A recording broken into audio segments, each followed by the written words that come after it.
So you're moving to Connecticut. You might be coming from another state or just a city that's not too far away, but you're in for some surprises.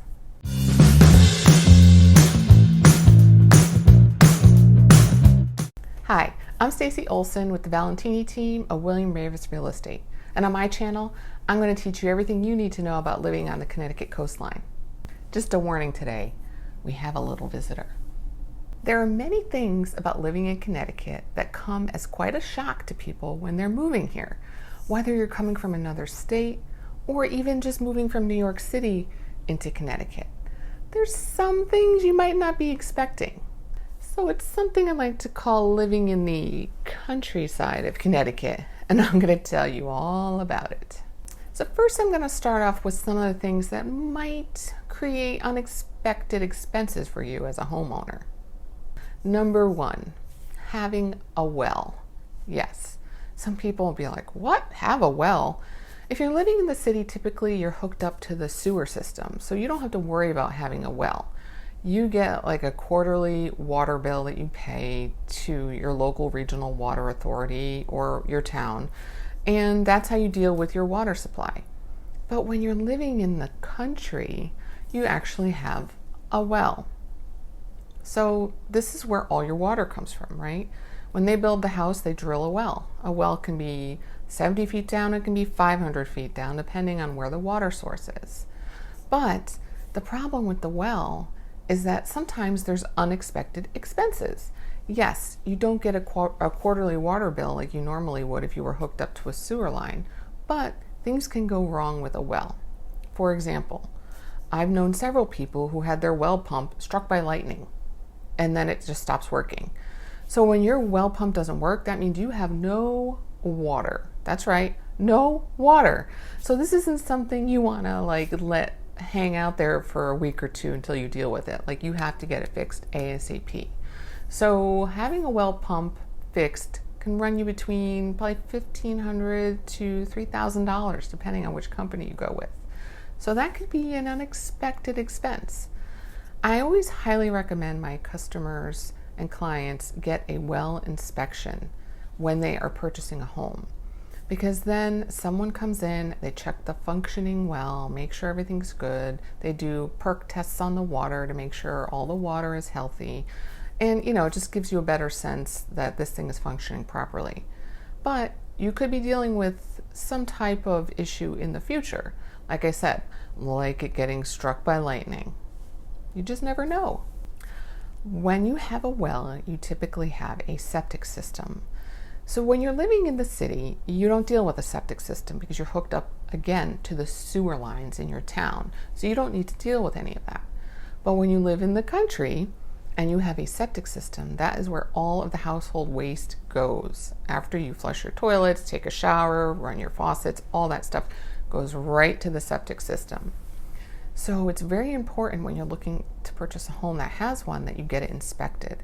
They will come in, make sure it's working properly. So some of the unexpected expenses, though, that can be associated with a septic are that, like, the tank could be cracked or broken.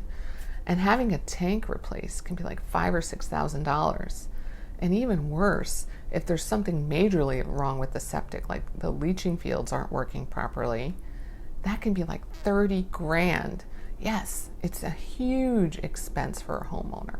So I always recommend people get those checked out during the home inspection. Another thing that happens as an unexpected expense is that certain towns have an ordinance where you need to have your septic tank cleaned every, let's say, 1 to 3 years. And someone comes in, you hire someone to come in and they do this. It only takes about an hour. It's out in your yard. It's not invasive to you. You're not like in your home. But, that is also another expense, and that can run between $200 to $400 depending on who you use. So again, having a septic tank does come with added expenses. Another unexpected expense of living in the country is garbage pickup. So when you live in the city, typically it's included in your property taxes. So the city comes around and they pick up your garbage every week. But when you live in the country, they don't always include that in the property tax. So you need to contract out to a local company to come get your garbage for you. And again, that can be expensive. So typically it would run between, let's say, $150 to $250 a quarter for someone to come get your garbage. Another option that you could do is to go to your local transfer station and just get a pass. And then that could be, let's say, $80 to $100 a year. But then that means you have to bring your garbage there every week. And some people just either don't have the time or the vehicle to carry their garbage. So it's really up to you.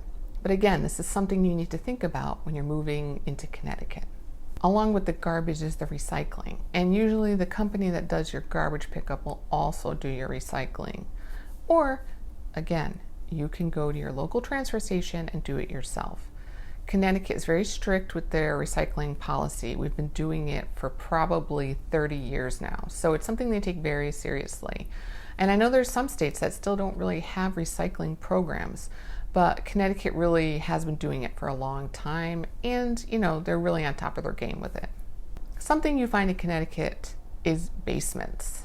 Pretty much every home you're going to look at is going to have a basement. And they're great because they can give you a lot more square footage. Many people convert them into bonus rooms. They, make it a playroom for their kids, or they turn it into another family room, or some just use it for storage or for their washer and dryer. There's many uses for a basement, but I know there's parts of the country that just don't have them at all, so it's something new for people to deal with. And though it's great to have a basement, it does come with some issues. Typically, water. Not every home you're going to purchase is going to have water in the basement. I've had homes that had no issues with water. But some people have issues every time it rains. You don't have to have some monsoon outside to have water in your basement. So this could be an added expense for you. You may find a home that has a sump pump, which is great. It's basically built into the foundation, and whenever there's water detected, the sump pump will go on automatically and pump the water out of the basement for you. Those aren't too expensive, and some do-it-yourselfers can actually do that themselves. But sometimes people spend thousands and thousands of dollars and they have like French drains put in around the outside of their homes, and that's very expensive. Or you pay a company to come in and they'll do the waterproofing for you. So really, the expense can run from as little as $1,000 to up to $50,000, depending on how much money you really want to put into it. But it is something to think about because we do have water in Connecticut, and it does tend to come into basements. Connecticut also has something called radon. It's not just Connecticut, it's actually found everywhere. It's naturally occurring, and it's a colorless, odorless gas, but it is a known carcinogen. It's typically found in the northern half of our country and in areas where there's a lot of rocks and like ledge. And Connecticut is very rocky. When you drive around on the country roads, you see stone walls everywhere that were built hundreds of years ago by people who were trying to create farmland, but they just kept digging up rocks. So anyway, I digress. Radon is something I always recommend my clients have tested when they're purchasing a home. So typically your home inspector will come in and ask you, do you want to have the radon test? And I always say yes. And they will set this up, and then within a couple days they get the results back. And if it's in a healthy level, then you're fine. But if it is a little high, then I always recommend a radon remediation system. You contract out to someone that they come in, and within a day they can have this built for you in your basement, and it keeps the levels at a healthy amount. So there's nothing to worry about. But again, it's not something you want to fool around with because it has to do with your health. So I always recommend to get the test done. So some of the non-expensive things that can happen in Connecticut are power outages. Yes, I feel like everywhere I've lived in Connecticut, I have dealt with power outages. So I have to say, we moved to a small city a few years ago, and the power outages are way more tolerable. And when I say that, it's it's off and on within a couple minutes. That's amazing, and I am not complaining about that. But I have lived in smaller towns in Connecticut where we lose power several times a year, and it's not for a couple of minutes. It's for hours, for days, and sometimes more like a week. Yes, a week without power. You might be like, oh, that can't be that bad. But when you live in the country of Connecticut and you have a well and there's no power, that means you have no water. Yes, no running water. That means you can't turn your faucet on and get a glass of water. You cannot take a shower and you cannot use the bathroom. Yes, it's like the Stone Ages. And believe me, it is not fun. So they always recommend, when you know there is a big storm coming, whether it's just a bad summer thunderstorm or a hurricane or even a nor'easter in the winter, you can lose power here. So they recommend that you fill your bathtub up with water so that you are able to flush your toilets. I know it sounds barbaric, but it's true. You can fill your tub, get a bucket of water, and then fill the back of your tank of your toilet after you flush so that you can actually use them. It's terrible. I've been through it my whole life. I have dealt with this, and it's not fun for anyone. So many people in Connecticut have become disgusted, and they have started purchasing generators. So there's two ways you can go with that. You can either get a portable one. So you go down to your Lowe's or your Home Depot and you buy one there, you bring it home. Really all you need is a gas tank. And then if you can plug it in outside of your home, then you can run it outside. But it's very important. Do not run it in the house or in your garage because it does emit carbon monoxide. And again, carbon monoxide is very dangerous and can kill you.